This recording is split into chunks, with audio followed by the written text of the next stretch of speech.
Good morning. What a beautiful Saturday morning, and I hope you guys are all going to every schoolboy match in your vicinity over this weekend.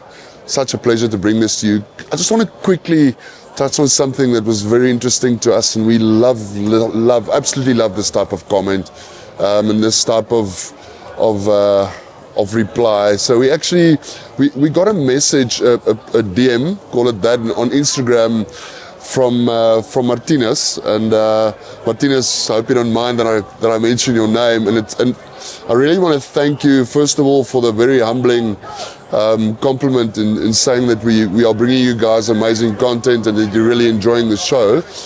But then you ask questions, and that's exactly what we want to get to. We want to get to a point where we actually interact and reply to these types of questions. And it's a humble opinion from our side, based on hours and hours of discussions with coaches and directors of rugby and professional coaches, either the Bulls or the Sharks, or even the development structures. Very, very good coaches being involved there. So I think it's a very informed answer that I'll try and give, and again, it remains our opinion, my opinion personally. So if you differ from me, please don't hesitate to comment and send us messages. We love this type of interaction. So thank you again, Martinez, for this question.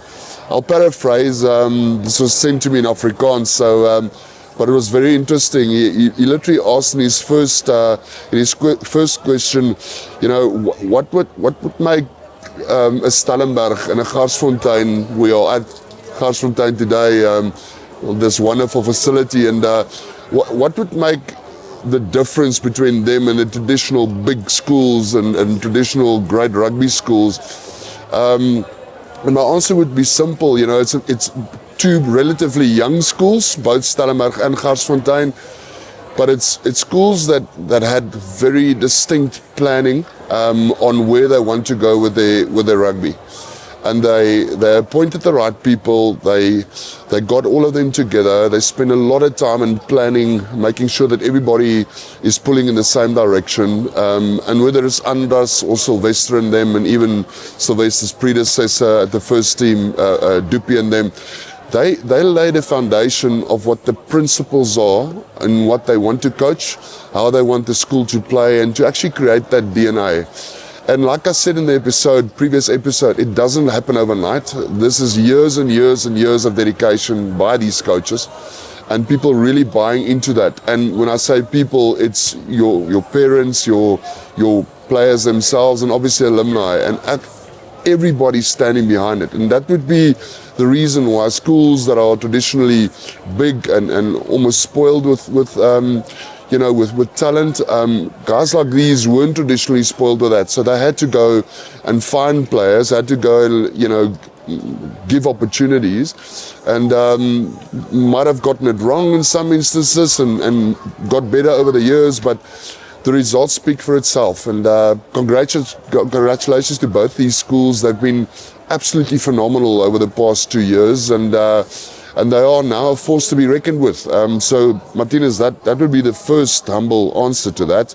The second one is, you asked in what way does pre-season and fitness and then coaches and coaching roles play a part in this success story, and I think it's a combination of all of that. Again, like I just said, you need parents to buy in to actually take their boys to training sessions at 5 o'clock in the morning. The coaches can only do that much. Then coaches, parents and players and alumni must buy into that plan.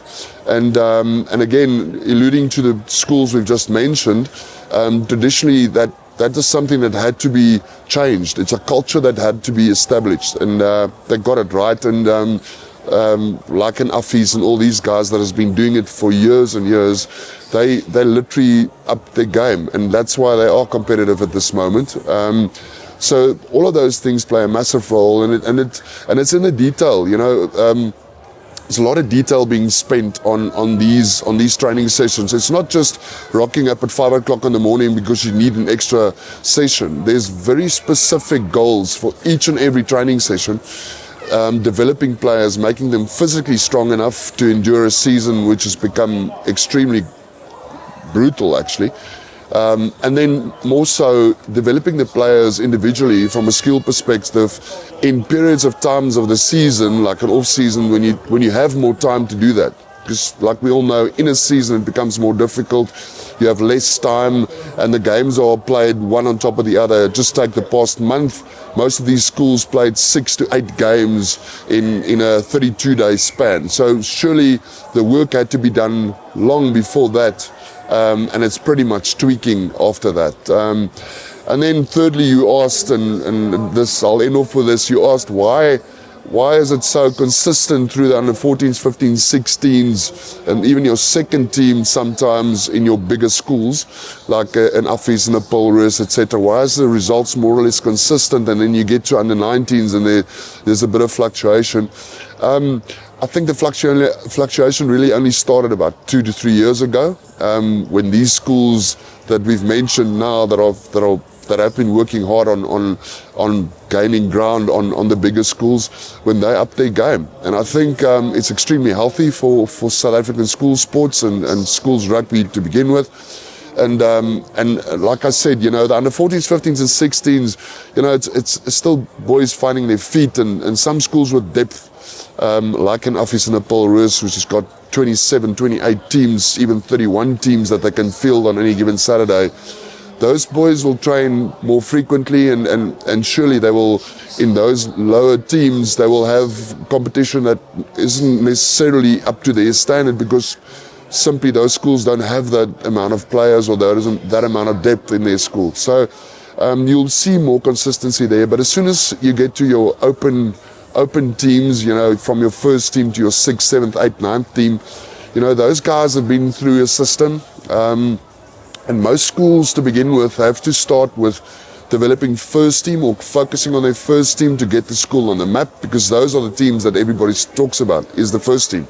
So they always, you know, surround those teams, your first and second team, with some great coaches and some great development. And eventually it boils down to all the other teams as well, like you would get at an Affys, who's got phenomenal coaches throughout the system.